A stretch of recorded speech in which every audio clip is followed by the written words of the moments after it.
Hello everyone, it's Davide here and welcome back to Learning Finance. In today's video guys, I want to talk about Pinduoduo as some of you asked me in the comments, and many people actually see Pinduoduo as Alibaba's best competitor in the Chinese e-commerce space. So we are gonna talk about the company, actually try to understand the fair price, try to see a possible investment return, risks, okay, all this kind of stuff, because Pinduoduo actually exploded over the last couple of years. It reached a top of $212 and then a drop, now almost 36%. So after yesterday's Alibaba big fine, so maybe now is the moment to talk again about Pinduoduo as well, okay? Try to understand whether today it is a buy or not. Pinduoduo, even though many people probably don't know that, but it is the fastest growing company ever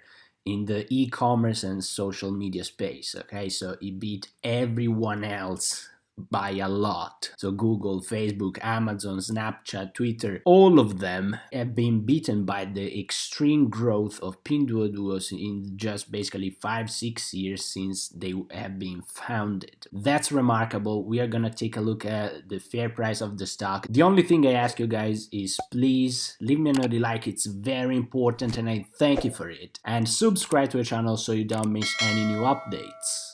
Let's begin.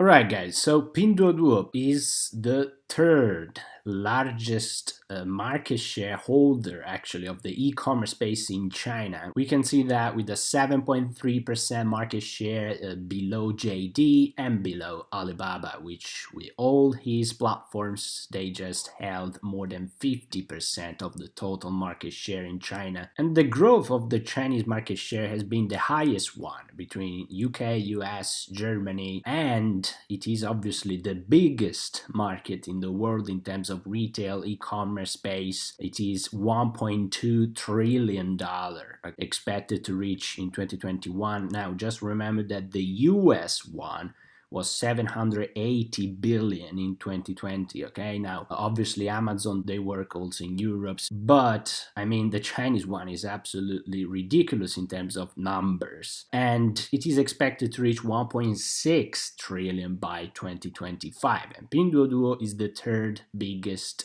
player in that industry and the fastest growing one. Now, is the biggest Alibaba competitor, is it better than Alibaba? Now obviously guys, in my opinion, I think that the space over there is so big that especially the top four, they can all do well, right?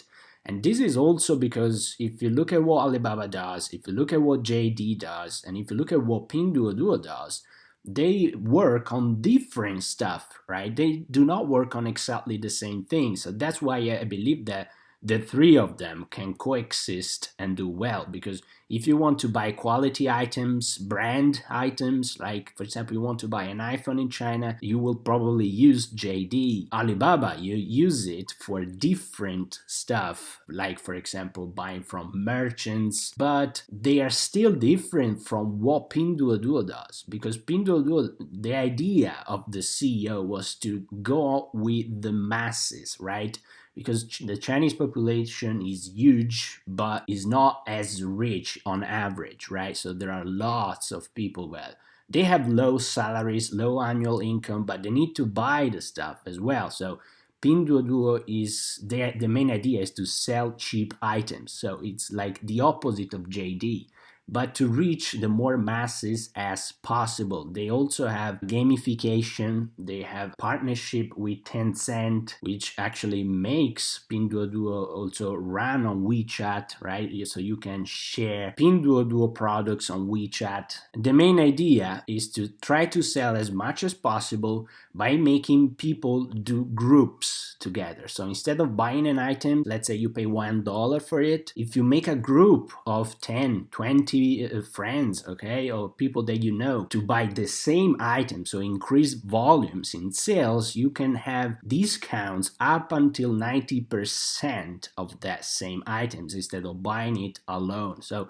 you understand that even this idea is actually pointed out to try to make Pinduoduo growth as fast as possible, try to spread it with the masses, selling cheap items, no branded, but that people need. Now, if you want to see a detailed video about what Pinduoduo does exactly, I leave you my link down in the description of the video that I first made about Pinduoduo a couple of months ago. I don't want to repeat the same stuff, otherwise the video comes too long and YouTube doesn't like long videos. I came just to realize that. Anyway, just to be briefly, an interesting stuff about Pinduoduo is that they help merchants, okay, as well as farmers. How do they do that? They gather data from their platforms. So with gamification, they gather data from their e-commerce page, everything, and they try to understand what people like, what people search for, how much, okay, the volumes, and they give those data back to merchants so they can better organize their production, their inventories,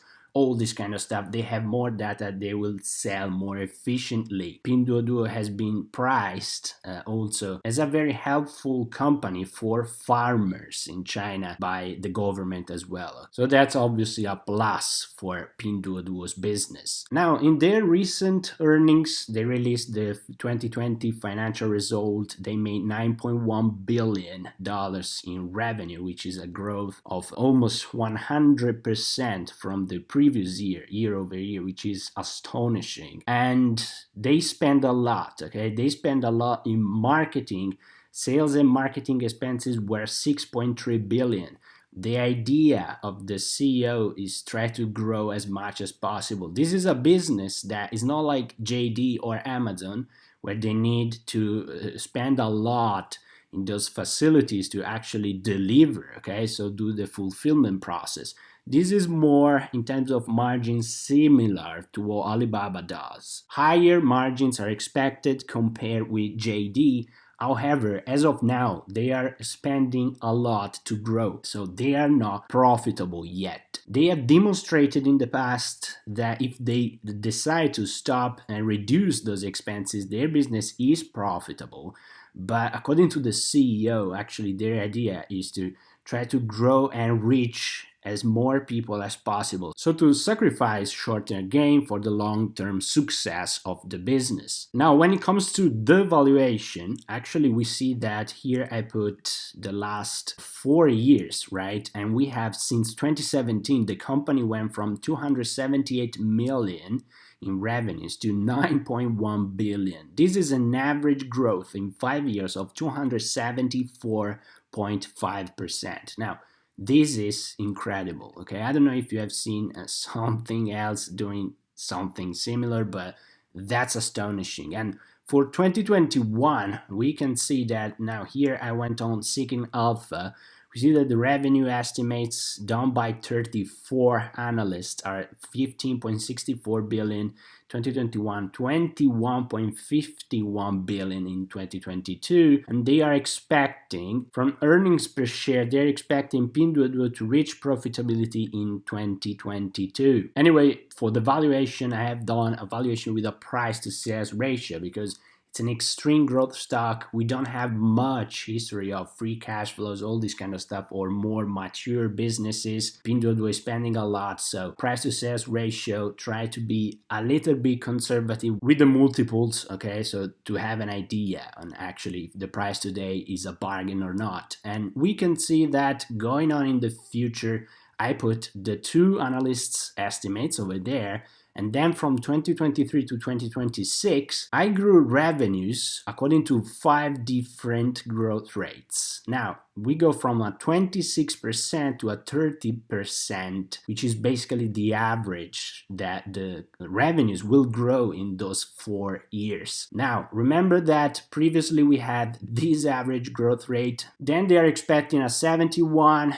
Then they're expecting a 37%. Now, obviously, the company can grow faster than that, okay? But I wanted to be conservative with this scenario. So, and when I put 26% over there, it means that 26% is the average growth rate from 2023 to 2026, okay? Now, what that means is that the company can do, for example, here can do 35, then here can do 32, then here can decline and do 22, right? So on average, that is 26%, and the same for the others. Then what I did, I created a matrix with the 5 growth rates average, and then I took 4 price to sales ratio. Now, I told you that in terms of margins, Pinduoduo business is more similar to Alibaba than to JD.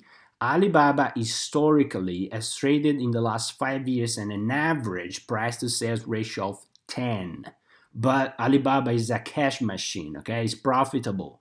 So in terms of Pinduoduo, I wanted to be more conservative, and I took from 6 to 9. We solve this matrix. Basically, you do an average of everything you get over there, and you get the average market cap by 2026, which is estimated to be $433 billion for Pinduoduo in 2026. Discount rate, I took 14%.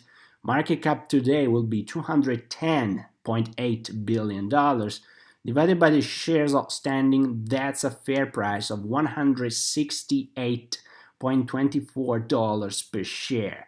We take a 20% margin of safety and we get $134.59 per share. Now, Pinduoduo today is like 137, okay? So very similar to that margin of safety according to this valuation. Now, when it comes to a bull case, okay, I took a sort of a Alibaba's bull case. What Alibaba has done in the past, and presuming that Pinduoduo could do the same, considering that as of now they have been the fastest growing company there. So the Alibaba bull case is actually taking the first analyst expectation for 2021 and then try to grow it on average as what Alibaba has done in the past. Okay, so an average growth rate of around 43%, 44% for the next basically 5 years. Okay, so from 2022 to 2026. So with this scenario, we should reach 78.8 billion in revenues by 2026. The price to sales ratio average of Alibaba, which is 10, actually it's 10.8, but I took 10. The market cap will be 788 billion. Market cap today, the return is 4.42x in the market cap. Okay, now that you should consider also a little bit of dilution,